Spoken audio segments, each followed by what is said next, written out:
So it's my pleasure now to introduce our first panel, which is on campus perspectives.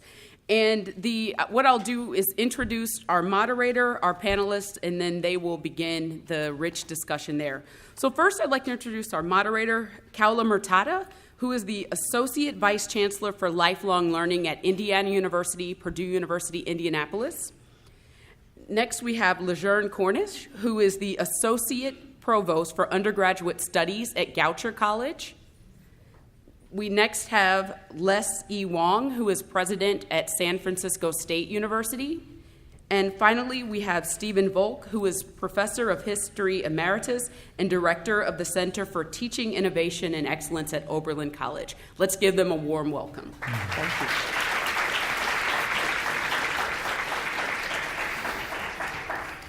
Thank you, Dawn, and thanks to Lynn, and thank you so very much for setting just the right stage for this conversation.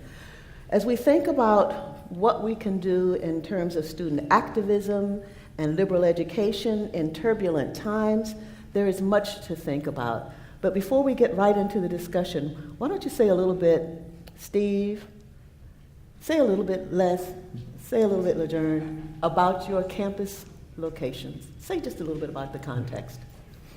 Sure. Thank you so much for having me. And again, thanks to our opening speakers who were inspirational and really set a wonderful tone for us. Let me present very briefly 3 different contexts for looking at Oberlin College. We are a traditional highly selective liberal arts college in Oberlin, Ohio, close to Cleveland. That means we are proudly representative of about 2% of the institutions of higher education in the U.S.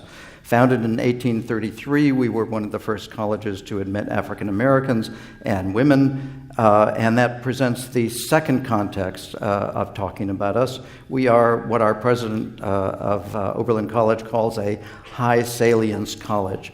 We have a history, a very proud history of social activism and of progressivism, and for that reason, it tends to draw a lot of attention of the press, which looks at what we're doing a lot. The third aspect of the context of setting is something that I learned after being at Oberlin for some 30 years, which is that students who want to come to Oberlin really want to come to Oberlin. They don't want to go to other schools. They want to go to Oberlin. They feel passionately about coming. No sooner do they get to Oberlin than they start complaining that we are not living up to what we should be. They literally are kicking our butts all of the time. No sooner do they graduate from Oberlin than they go out into the world and do tremendous things and really appreciate their Oberlin education. So it's that context of protest and appreciation, which often isn't seen in the moment of protest, that I think we also have to take into account. As many of you know, San Francisco State has a long and rich history of activism from 1968, the creation of the College of Ethnic Studies, to throughout the years, to recently in the spring, where we found ourselves in the media. We're currently roughly about 30,000 students. About half my faculty are faculty of color. We're about almost 2/3, about 69% students of color.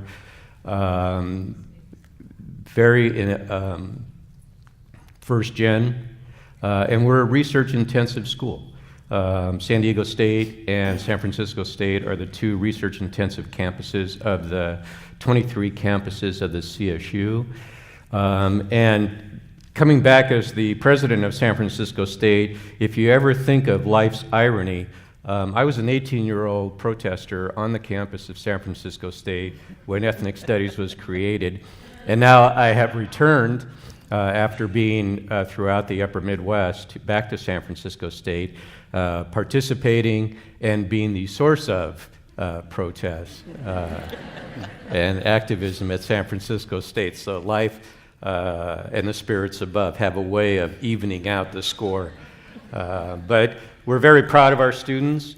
I often, and we'll talk about it later on, I do think there's a gritty side to this, but I also think that protests are also aspirational messages from students to move their lives and the campuses forward. Thank you. Good morning. Good morning. Try it again. Good morning. Good morning. Thank you. Again, I am Jerne Terry Cornish. I am the Associate Provost for Undergraduate Studies at Goucher College. Goucher is a small liberal arts institution founded in 1885 as a women's college. The initial mission of the college was to empower the disenfranchised, and at that time, the disenfranchised were women. I am also an alum of Goucher College, graduating in 1983. At the time when I attended Goucher, there were only 9 students of color in my class, and there were no faculty or professional staff of color. I returned to the college as a professor, or as an instructor really, in 1998 and have worked my way up to being an associate provost. My goal was to be that for students, which was not there for me. Goucher is located right outside of Baltimore and was very active and present in the Baltimore uprising. Protests happened on our campus a year before everyone else. Our students started to protest in 2014, so we've been working at things for the last almost 3 years.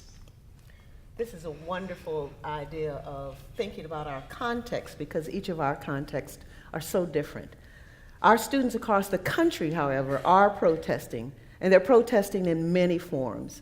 They are campaigning, they're marching, and the protests, as Gail has indicated, are ones that are dealing with many issues. They're racial and dealing with racism. They're ones that are dealing with gender identity, poverty, and equity of opportunity. So this session gives us an opportunity to discuss not only our campus climate, but how we engage students inside and outside in the larger community. How do we foster a democratic citizenry and the understanding of protest consequences?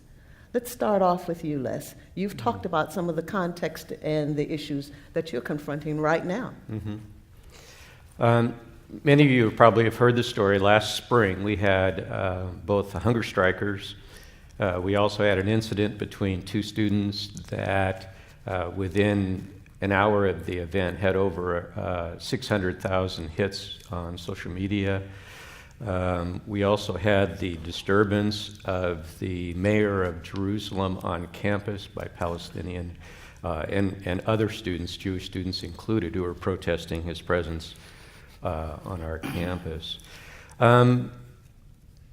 Again, I think of 2 issues I raise with students all the time. Is you're here to get an education to A, learn how to own your own mind, and 2, learn how to control and own your own voice. And so we argue a lot about that, and it has led to, for example, San Francisco State being the largest public to divest from fossil fuels nearly 3 years ago. With the leadership of students, they have also helped guide the university through a number of significant events. But last spring in fact, to today and on, there is a venue for students to not only make their voices known and experiment with owning their own mind, but the social media, the public awareness, the traditions at the university often conspire in ways that are unpredictable. And that's why I say there's sort of a gritty side to this, because social media will also invite elements from the community and from the region onto campus that add to the unpredictability of events, both prior to, during, and after the event. We have really tried hard on campus to engage a third rule, and that is the more contact we have with students, student leadership, and student protests, the more predictable the events are. So typically, the less contact you have with student leadership, the more unpredictable events become.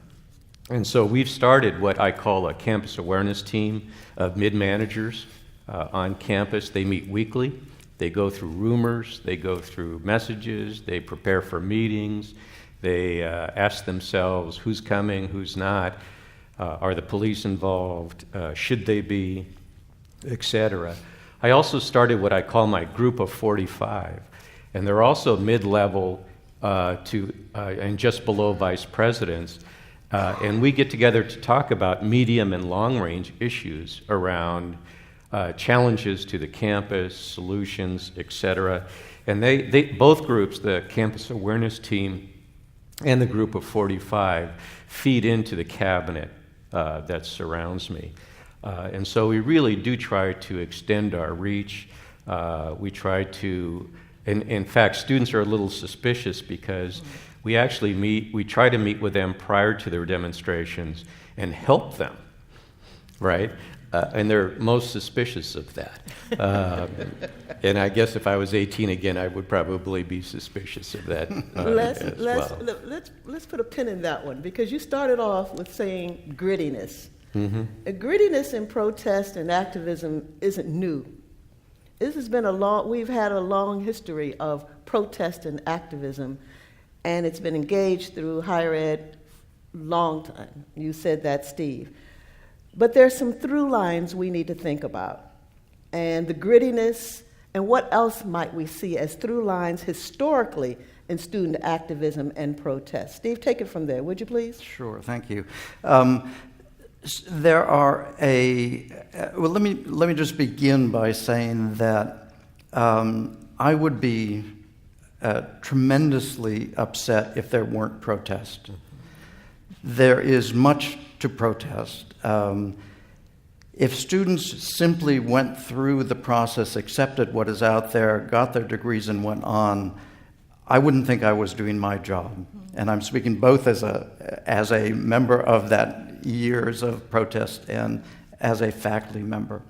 So protest is not something that one wants to go away or stifle in any sense. I think during my years at Oberlin and before, you see various cycles of protests coming about in the civil rights movement in the Vietnam era, in our own closer context in the anti-apartheid movements of the late 1980s. And they have very similar sorts of lines to them. They are fundamentally the most significant protests tied to much larger events that are happening off campus. So while there will always be things on campus to raise your voice about, the most significant ones are those that link in abroad, link into a wider context.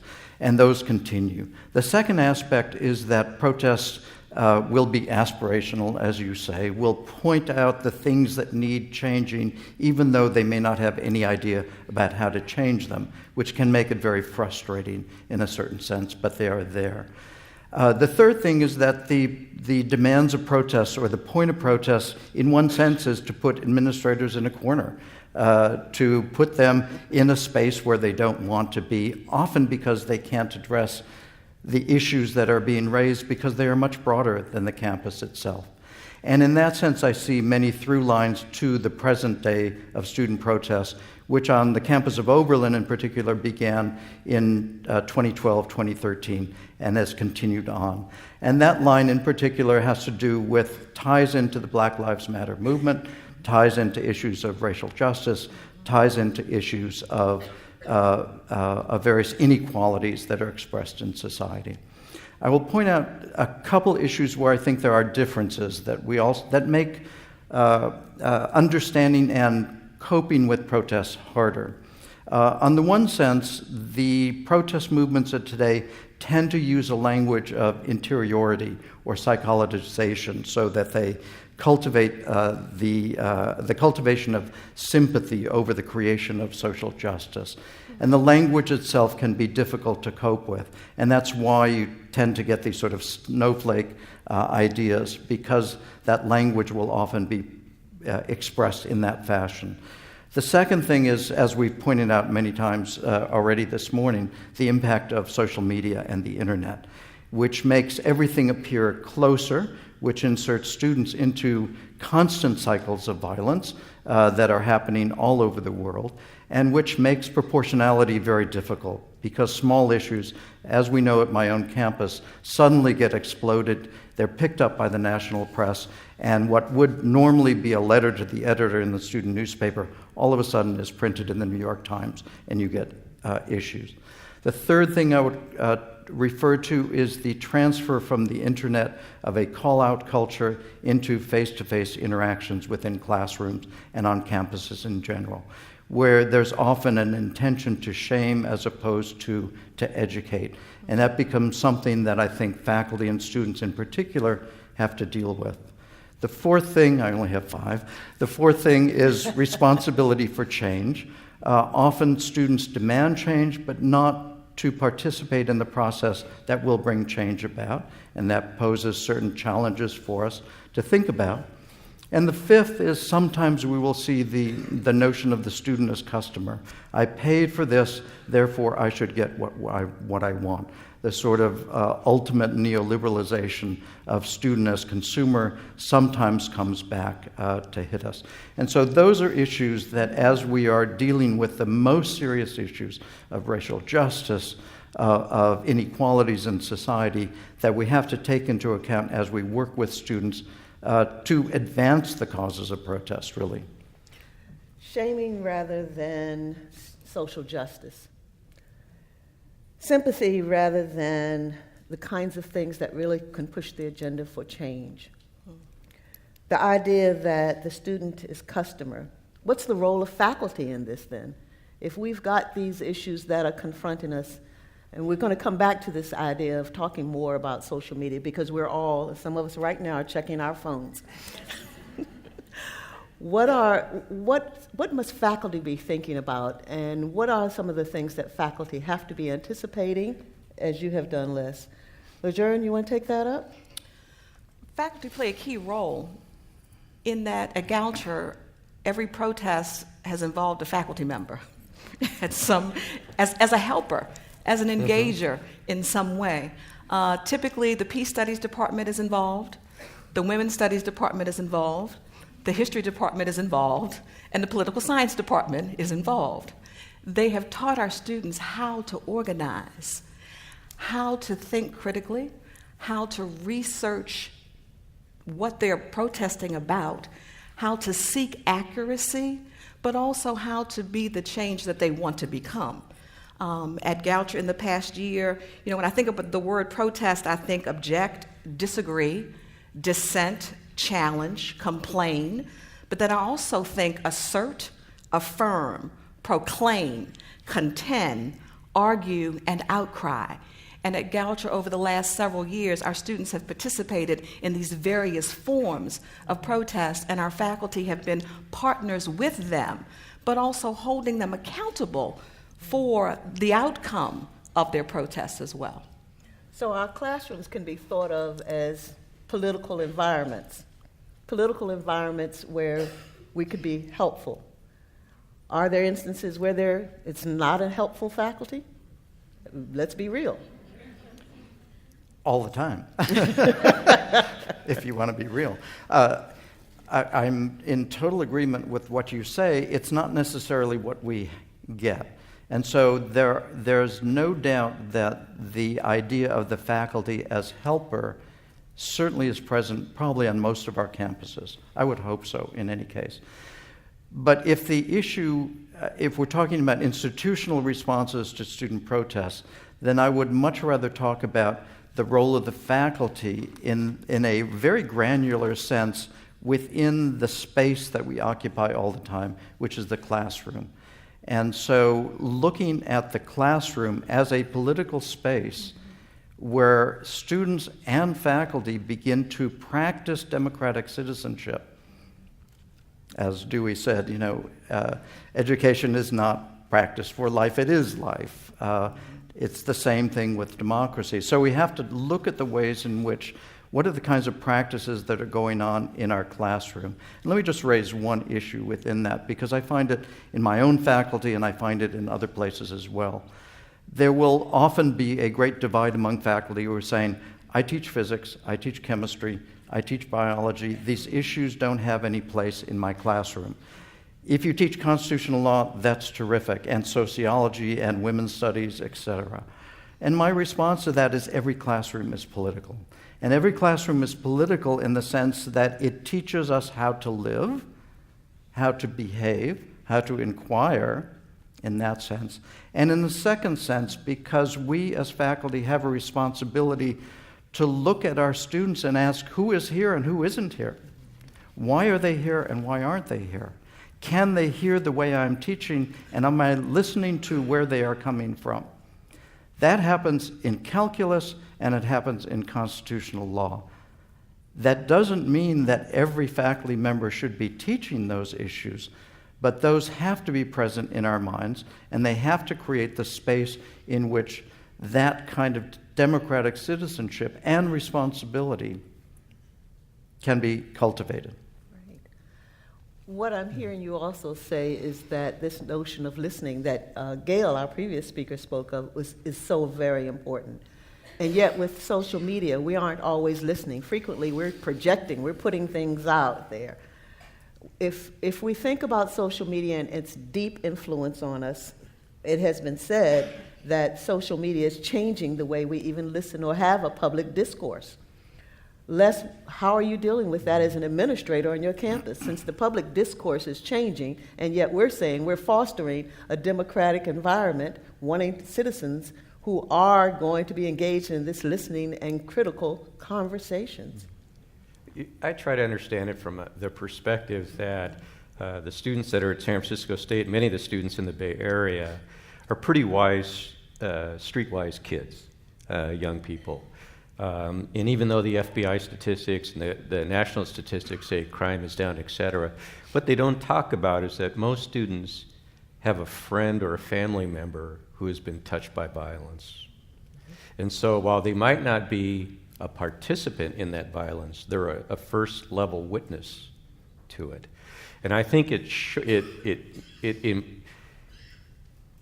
gives students a hardness where their expectations are high, the fuse is short. And I think the role of an education is to help them find the language and ideas to help explain that experience that they're having when they're home, on the streets, coming to and from campus, et cetera. And I think in our campus we're proud because social justice infiltrates everything we do. Every interview of a faculty member, new prospective faculty member, we don't talk about social justice. I ask them, if you're a mathematician, a physicist, a poet, a musician, a dance instructor, how does your work in the classroom exemplify social justice in your teaching? And if they can't tell me that, they're going to the bottom of the list, right? And so I was pleased that I was asked often, okay, Mr. President, how does your work in leading this campus connect to social justice? And so, as the young people say, you have to have some level of street creds. And I think you also have to signify to them that as a president, you have restrictions and boundaries that say, I want to support your protests, but I also want to help move your thinking to where you're an effective person. Because it's one thing to make noise, it's another thing to be remembered. And I think most young people would rather be remembered, but they learn how to make noise first. And so you just have to keep pushing the message that in many ways, my administrative team support the expression of student voices. Yeah, I'm with you. If they were quiet at San Francisco State, I would really be worried. But the issue is how to channel that energy. And there are so many forces on them that want them off message. And my job as a president is oftentimes to get us back into the mission of the university. I've had, for example, our hunger strikers in a room, and I said, you know, I really support what you're doing, but you need to tell me how your hunger strike is pushing the improvement of your family, of your community, of the ethnic groups that you identify with. Let's talk about that, because I can help you expand your activism to be effective in those areas. And I think they want to listen. Yeah, I think they also want to be able to say, I told the president to his face he was an idiot. And you have to kind of understand that dialogue to not take it personally. But what I also think, and we can talk about it in a question and answer, I think what students are going to start learning with social media is that they can unleash forces, dangerous ones, that they can't put back in the box. Mm-hmm. So that as we all know, death threats go up. There's been shootings on campuses. I think by FBI statistics, there's almost one a day, or on or near a campus where a weapon is used. And so the fuse in the community is short too. And again, here you have young people who are first-line witnesses to that from high school, from their communities and neighborhoods, et cetera, and they almost get numb to it all, in a sense. But I think they're starting to be aware, when they become the receiver of threats, that there's a consequence to their activism that in the romantic sense of activism we never talk about. And so what's been unleashed in the country is a counter-protest that has elements to it that are high risk. Let's talk some more about this idea of the consequence of activism, but go back, and I'll throw this out to all of you. Let's go back to the significance of social media and its effects. You said, and I think this is a big one, we make noise. Students can make noise. You said that they also want to be remembered, perhaps. Consequences of social media don't always speak to the idea of being remembered in a favorable way. Bullying is occurring, threats are occurring, just as you've indicated. So what's our role as faculty and as administrators to think about this and its effects when we know that these other aspects of the noise, the threats, the bullying do occur? What do we need to be thinking about in anticipation? Long-term, immediate. Our President Bowen always speaks of 3 R's: relationships, resilience, and reflection. Oftentimes, protests can be avoided when you are in relationship with your students, when you are talking with them, when you have this reciprocity with them. If something is happening, they'll bring it to you. We want our students to develop resilience, and we want them to reflect upon their actions so that the next time this happens, they will remember what happened the last time. You talk about social media. One of our Goucher students was very much involved in planning the student protest back in April of 2015 over the death of Freddie Gray in Baltimore. They used social media in a positive way to organize other students in the Baltimore community, at other colleges in the Baltimore community, to take part in that protest. They were very organized. They had a plan. They implemented their plan. They knew that there was a curfew in place in the city. They made sure that they had all of their bases covered. And so here's an example of where social media had a positive impact on a protest that was very successful in the city of Baltimore. So it's not always negative. That's a good point. I would totally agree with that. I think we all know the internet, social media, it's a massive technology change which has incredible cultural and political impacts on society as a whole, on how we learn and how we think, how we approach the world. That will be there, and as your question sort of poses, what are we going to do about it?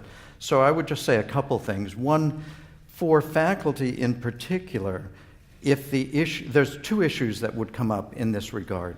One has to do with attention in a certain sense, and that if we are concerned about the deeply reflective ability of our students, as I hope we would be, and their ability to concentrate on something, then our own pedagogies have to shift into areas in which they can be drawn for longer periods of time to contemplate, to think, to research, and to reflect. And so we need to be much more conscious about drawing out that process, because it will not happen. That, when in my era, that is what studying was about. Now it's not. Now it's about divided attention. Excuse me. So that's one thing. The second thing, of course, is a huge topic, and I'll only introduce it briefly here, but it's what was already referred to in the morning session as the oxymoron of fake news, and the issue of understanding information. I would argue that it is incumbent upon educational institutions to begin to understand this process in a much deeper, much more consequential way. When we're talking about information literacy, then we are recognizing that at one level, what the attempt at the national political level is trying to do is sow confusion, so that there is no sense of what is right and what is wrong, what is fact and what is fiction. And we can't simply respond by saying, if you're researching this, this is the best place to look. We have to take that on. We have to explore the authority of our knowledge. We have to explore the context in which knowledge is produced. These are things that are not geared simply for first-year seminars of students coming in, but have to be constant in the process across all the classes we teach. If we can't teach students to understand information, where it comes from, what authority it rests on, and how to essentially talk about it, then we are failing in that. And so the internet provides us with two different challenges, both of which can be met in the classroom. Les, do you want to chime in on this? I'm so proud of the leadership team that's around me, because we try to infuse in our behavior and actions with faculty, staff, the community, and our donors the messages that we want students to acquire and to use. For example, and my provost is here, Dr. Summon, she'll smile, but I do not allow the word narrative to be used at cabinet meetings. Because the young people are mistaking narratives for facts. And it's a very common error if you listen to them carefully. And so at least at the cabinet, we don't use that word. I've stopped using the word civil, because sometimes in legitimate activist context, civil is the last thing on my mind, at least, in the face of injustice. My mentors who taught me to be an activist talked about respect and about thinking before I speak, whether you hate the speaker or not. So in my mind, the notion of understanding the unrest on campus is, I always ask myself, what is it that's the next level of thinking and questioning that motivates the student protest? And usually it's a sign to me that my team isn't communicating well. All of the protests in the spring emanated from students wanting more budget transparency. So we opened up all the books. Now everything is known. They suddenly realize that the president does not have a driver and a car, okay? That I'm on public transportation, that they understand what things cost and what the budget. So when I say, look, California isn't funding us appropriately, we're still down about almost 14% from 2009, they get it. And so that the noise over wanting to know more, and now they're sort of saying the same thing I hear from faculty. They're going, that's enough, I don't want to look at all those pages. What's the answer to this? But it's that thirst in their mind to understand the world that the university is inhabiting, and how do we prepare them to step into their world, into a bigger world, and to be effective. I want to push back on this idea of the narrative. One of the things that our previous speaker, Gail, talked about was how important the narrative is to it, to our work. Respectful, but at the same time that we come with very different narratives that can counter the kind of authorizing voice that might say this knowledge is legitimate and that knowledge is not. So I think we need to talk some more about the idea of who's authorizing what, and why is that being authorized, and why the counter-narratives are so important in our discourse when we are, in fact, privileged to be able to share particular narratives. So let's talk some more about this idea. I'm kind of pushing back gently on you, Les, in that regard, especially when it comes down to authorizing which narratives are heard and which ones are not. And perhaps the context will be a little different if we talk about that. Thoughts about it? I go back. I want students to feel confident in their thinking, in the errors that they make, Yes. in the truth that they seek. And that's the worst, and presidential exaggerations, right? The worst sensibilities are when you believe you're so right that you will not accept any thought from anyone around you. In other words, you're closed up the thinking. And I think I see too much of that in the country right now. I love it when a student says, I don't get it, tell me more. And then they'll say, that's not enough, darn it, tell me more. And then tell me you're not lying to me. And so that curiosity is very raw, but that's our job as educators, is to advance that and help that. And I want them to develop it on their own. I don't want them to spout to me what they've heard from faculty, from their community, from their out there. I recognize that that's part of the processing they do. I often say, well, how'd you get to that spot? Tell me more. And in this regard, then, you're supporting some new narratives to come, to be present. Sure. And so I'm believing that what you're saying is that you don't want to hear narratives so much as you want to foster them being able to think very analytically, critically about the stories, because the stories can really bring about more ways of thinking. Steve? Or Jerne? Oftentimes, students get into arguments because they don't understand each other's stories. Yeah. And so when I'm teaching, I often say to them, I can't change the lens that you were born with, but I can give you several different pairs of glasses through which to view the world. And so we often spend the first few days of class telling our stories because my narrative influences my interactions. And it influences your interactions. Your narrative influences yours. And so when we see how many different narratives are in the room, then we can engage in conversations about how does Steve's narrative impact his understanding of me and what I just said. And so narratives in that aspect are very important. What she said. Let me add as well. I think that's... my wife teaches early childhood education at Cleveland State University, and one of the things she has in her very multicultural sort of classrooms at the very start, she'll have them take one thing out of their pocket or their purse that explains who they are. And that becomes a kind of baseline for that interactions of narratives. I want to go back to, within that context, the notion of respect and civility that you mentioned, and very much in agreement and sort of adding to that.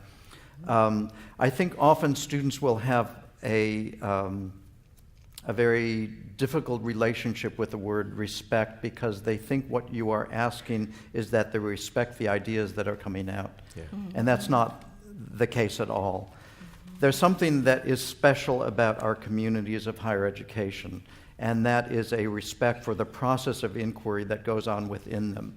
This is not reflective of other communities. When you join different communities, they will have different rules of engagement in a certain sense. The community of learners that's reflected on our campuses is a community which respects the process itself, not necessarily the conclusions that it comes to. And so what has to happen within classrooms is that kind of understanding that will allow the inquiry to take place. And part of that is understanding that knowledge has authority behind it. And unless we unpack that authority, then there will be students who say, that is not my experience. Help me through that process to understand what are those glasses that you're putting on to look at that. And quite often we assume there's only one authority. If it's published in Oxford University Press, it must be correct in that sense. And in many ways, our epistemologies will say that.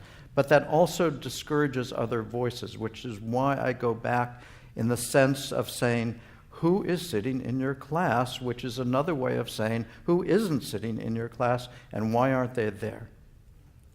You talked about the process of inquiry. You talked about reflection, civil discourse, and the regard. When we think about community engagement, I recently was appointed as Associate Vice Chancellor for Community Engagement. The rules of engagement are not always the same. The rules of engagement are not always the same. They're not always a process of inquiry. They're not always civil. They're not always reflective. So how do we talk about our relationship as institutions of higher education and how we engage with that larger community, knowing that those rules of engagement are very different at times? Well, I think we begin by not going into our community saying we know how to fix it, that we have the answers. We need to do more listening and asking than talking. You made me think of a real touching moment from last spring, because I was the target of a number of death threats, up to, in fact, continuing. And I went to give a lecture at a community, at an invitation of a community to come in and speak. And my police insisted that I go with bodyguards. And I tried to escape that, and they caught me. One of the organizers of one of the protests was at the meeting and noticed that, I did have bodyguards. And he was so touched, he called me the next day and said, I want you to come to my house for dinner. Where something has got to be repaired. And I'll have students there, so we're setting that up. So there are some events and experiences that words don't describe nicely. But when they see changes and effects that disturb them, I think it causes some reflection. And again, I think that's where listening and observing and I try to tell students, I'm not going to get in your way unless you're going to disturb the learning of other students on campus. I'll even reserve spaces for you, right? Whatever you want. I think our hunger protesters were surprised that on the third day of their hunger strike, I showed up in the morning to talk with them. I didn't boot them off campus, and I just wanted to, are you okay? Is anyone getting in your face about your protest? I think they were speechless over that. And I just I had doctors go see them twice a day, and I just said, I'm not going to get in the way of your protest, but I am concerned about your health. And you can't stop me from doing that. And so we had some well-agreed rules to go. So there's that closeness of action and values, and how you try to purport yourself among students. Because I think they're watching. They notice. They see things. Well, one of the things that town-gown relations, for liberal arts colleges will tend to be different than for major urban institutions where the students are drawn from that community itself or nearby. And I've always been cognizant of the fact that at my own campus, the students know very little about the people around whom they live. There's only 9% of our students actually come from Ohio, and very few who come from the neighboring towns. And so they know very little about it, and the relationships are very tenuous, even though we know that community-based inquiry, community-based research, community involvement is one of the high-impact practices that we should all be engaged in. And so there's lots of work to do there, and it was already pointed out in the morning session by Gail about how we as institutions have to be thinking about these things in terms of tenure and promotion, that they can't be, well, that's something you do on your own side. The other thing I would point out is something actually about ambiguity and humility, about students want, because of a variety of areas, if we're talking about traditionally aged students, they want things to be very clear, and the world is not very clear, right? It was your president, Bowen, who said, that pedagogy is about moving from comfort to discomfort and eventually finding comfort in discomfort. And that's not something that's easy for our students. And engagement in a community, understanding their location, their context, and the fact that they are we're dealing with very privileged students who are, in the case of Oberlin, living in a community that is not very wealthy at all. And those kinds of interactions, that classroom, that broader classroom that we have at our disposal, if we don't use it well, then we will not be preparing our students for their launching into the various communities that they will go to. So that becomes very important. Let's pause right here and turn to our colleagues in the community right in here. We have questions, and we have time for maybe at least 3 questions or so. Let's talk about, I see a hand already. Let's talk about some of the things that have come through your mind as we have presented ideas about community engagement, about the grittiness of our environments, protest and the history, and the through lines. What does it mean for us to reflect? Many things to talk about. Some questions, please. I saw your hand immediately. Mike is going to come over to you, I believe. If it doesn't come right up, go ahead and project. Speak loudly. And if you can't hear in the back, raise your hand, okay?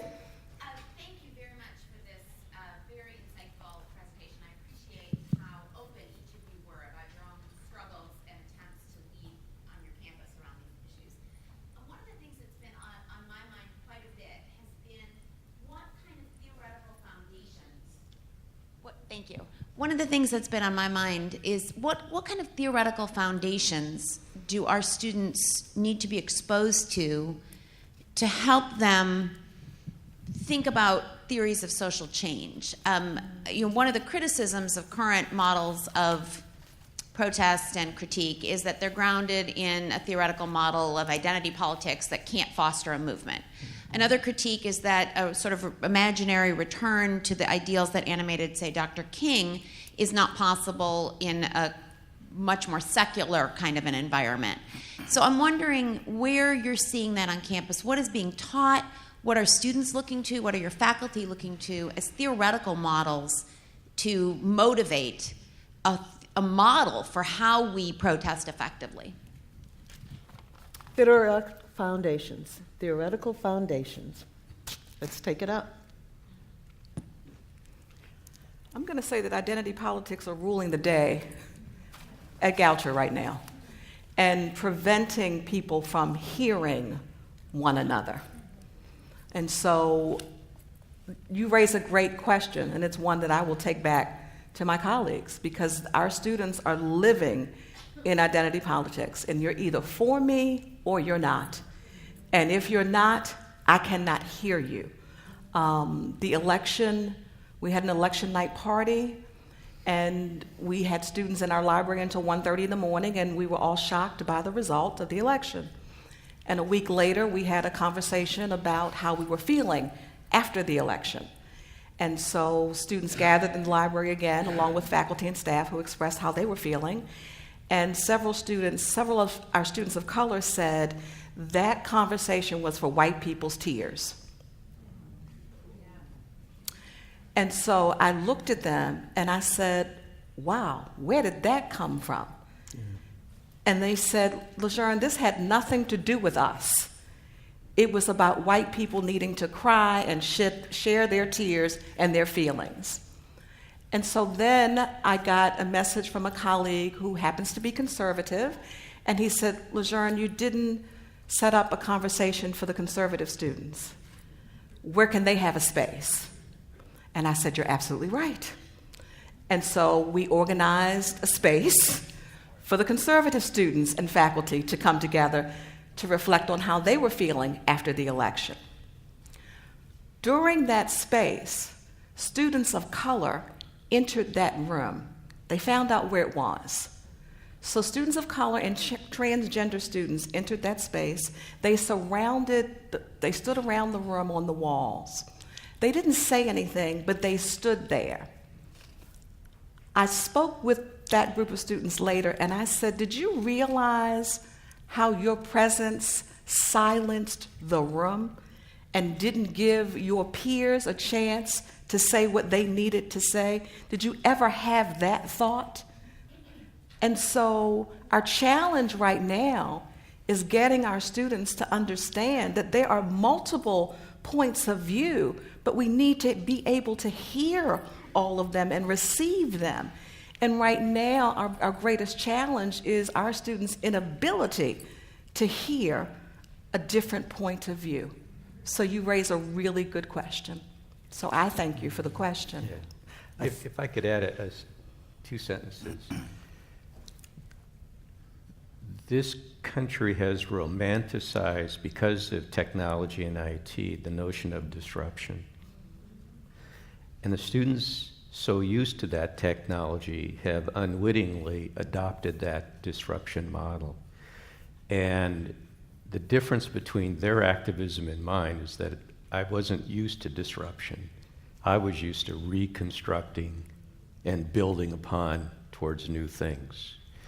And when you romanticize disruption, I would imagine that it's not a big step to realize that how easy it is to disrupt, because it abrogates your responsibility to construct again.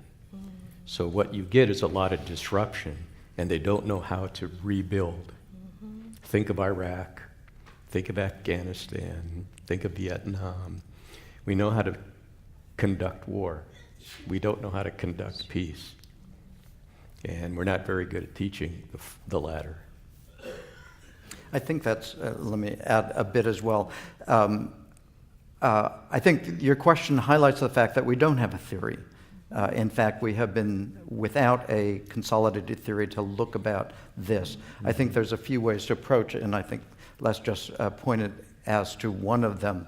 I do note in many student protests, including on our own campus, that as opposed to earlier generations of protests, I mean, institutions of higher education are all very sort of early modern in any sense. The students go right to the monarch. They don't deal with the bureaucracy in between. And so the sense that the administration will, is the one that gets your question. To that extent, I mean, what we're finding more of is that it's the administrators who are expected to solve the problem, to find the solution to it, which makes it all that easier for boards of trustees to get rid of presidents if problems aren't solved, as opposed to dealing with the problems themselves. So there's a certain structural issue that's there in terms of how do you engage students in that process of constructing, as you're saying, really, in making these kinds of things happening. But the issues you point of theories between identity politics and more sort of class-based politics, this is at the heart of the Democratic Party. At the present time, it's the heart of student movements. It is not resolved in any sense. I think what we can do is look at questions of change. And so I often pose to students who say, we want to do X. And then I say, what do you think it will accomplish? Look to the end and tell me where you think it will end up. And quite often they have no idea. And that forcing into, think about this, And that's, sort of being consequential in terms of the kinds of actions you take in order to try to get to the change that you want becomes important. And here I would differ with my colleagues. I really do believe that there are specific types of theories that we can turn to, and I look at ethicists and principles of moral foundations, and I think it's premature to disregard the work that Dr. King brought to us in terms of understanding our moral foundations. It speaks also to understanding even more deeply our democratic theories. And what did Dewey mean when he said that we have to continue in this fight for our democracy? So I believe that there are theories that underpin that, and understanding that our moral foundation, our moral calling, is one that is a principled one. And so talking to our ethicists, talking to those who really found their work in that regard gives us a really good theoretical perspective to think from. Then from our folks who are also thinking about what does it mean for us to think about community engagement, we have to think about self-determination. And so as we prepare our students to go into communities, just as you suggested, the whole idea of what does it mean to be self-determining is founded in that notion of democracy as well, having those multiple narratives come to the fore so that we can continue to build this rich democracy that we fight and struggle for because it's an unfinished product. You had a question over here. Gabriel from Provost College. I wanted to ask each one of the panelists, what's the role of mission in each one of your institutions? And doesn't that help you get a theoretical foundation for answering some of these questions? The role of mission? Yeah, the mission of your institution. So Goucher is very committed to social justice. Always has been. Protests are a part of our history. And so we are very involved in the Baltimore area. We have the Goucher Prison Education Partnership. We are now offering a BA degree to prisoners in men's and women's institutions, prisons in Maryland, I should say. So mission is a part of who we are, and it's a part of what we do. We try to meet the needs of our community, but we need to ask them, again, what is it that you need? And then how can we use our resources, human and otherwise, to help you meet your needs? Part of the evaluation I conduct of my leadership team is I ask them to tell me how they have incorporated their sense of social justice in 1 to 2 real projects in the community or with their own students or with their own staff. So I'm much more of an action accountability type, that it's one issue to think about something, it's another issue to do something. And I hope that we can link those two up with our students. For Oberlin, I think the question is just a fascinating one. We have a similar mission in terms of social justice as well as academic excellence, and we have a conservatory of music as well. We also have a history, and it's the history which drives the mission. And this is where I think the issue often comes up at institutions of our nature, because when we invite students into that community, they often think they're being invited into the utopian community that has already solved all of these problems. And they get there and they don't see themselves. And now I'm talking about underserved populations. And they say, you promised that we would be this diverse community, et cetera, et cetera. In many ways, we are more diverse than many cities which are resegregating and which are very unequal. And we make attempts at that. But we are nothing like the utopias that they see us projecting ourselves to be. And my advice in the very first sense is truth in advertising when you go out to look for students. What we need to be doing is inviting students into the struggle, not into the utopia. They will not find perfection at Oberlin or Goucher or San Francisco State or at any of our places. They will find a commitment, one hopes, to trying to make them more like that. And so the mission is always there, but it's a failed mission because we have not accomplished what we have to accomplish. And so inviting them to the struggle becomes central, I think. There's a question, I was going to go to one way in the back. Over here, there's been a hand standing for a while. Thank Please. you. Thank you very much. I'm sorry, I didn't even see over this. Well, it would be really hard around the podium. But thank you for... I'll just adjust my glasses. Well, yeah. My experience has been that many students feel that the democratic processes have failed them. And as a result, they believe that they are not adequate and they won't work. And this leads to a sense of despair, which I also think leads to motivation to be disruptive. What can we say to students about these things? How can we deal with the issue of whether or not we have the ability to use processes that will lead to change and lead to justice and move us along? Let me be very brief and a quick answer here. I again come back to classrooms and the kind of practices at classrooms. One of the things that students demand a lot, and you mentioned it, Les, is transparency. They want to see, right, transparency, because it's not always clear what it is that they will do with the information that they get. Right? So maybe they want to see the books to see whether you have a driver or not. But often on my campus, the call is for transparency, and it feels like we're waiting for the second shoe to drop because we don't know transparency for what purpose.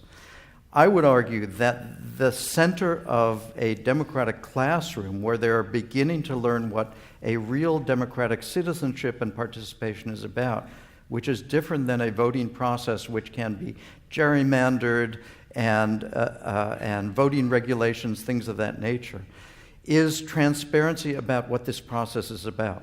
So one of the things I will always argue for is that as instructors, as teachers, we make the architecture of our pedagogy absolutely clear so students know why we are doing these things, and we invite them into that process of co-creation of knowledge and information and participation in that.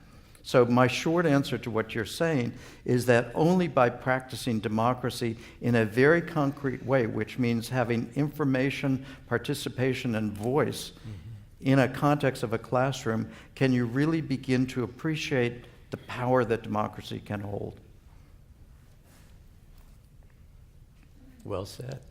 I'm a former teacher many years before I became administrator, so I always go into kind of metaphor building. I always tell students that it's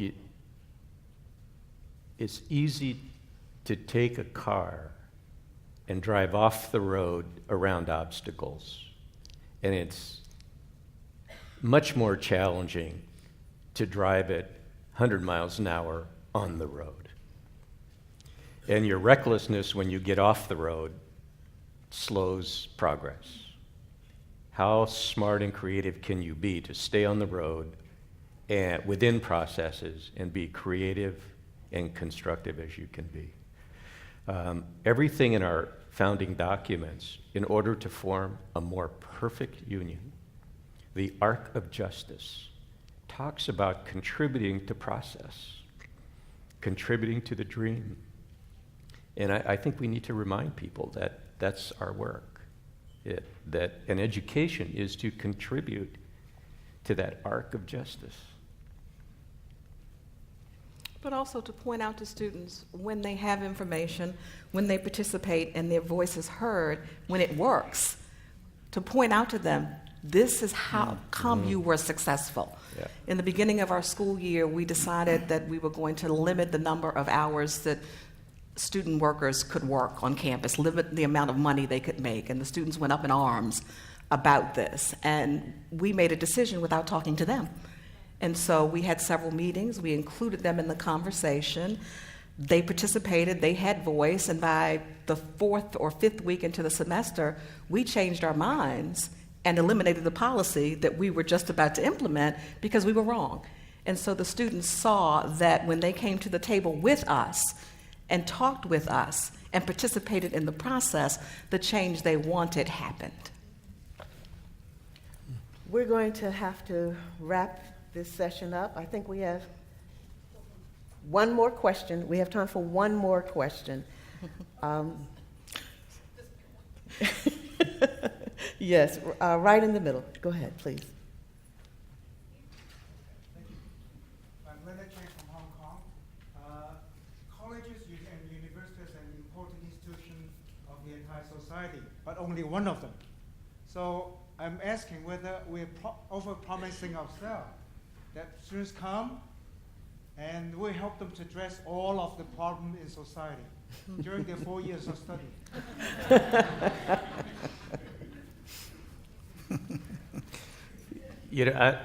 One of our key terms in our mission statement is resilience.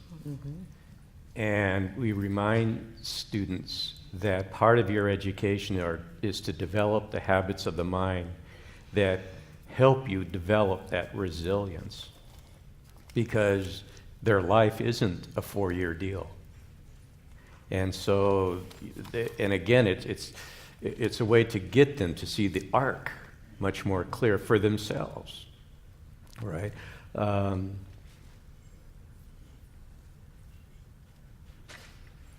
I think in some ways what we're doing is preparing students for what gets to be called transfer.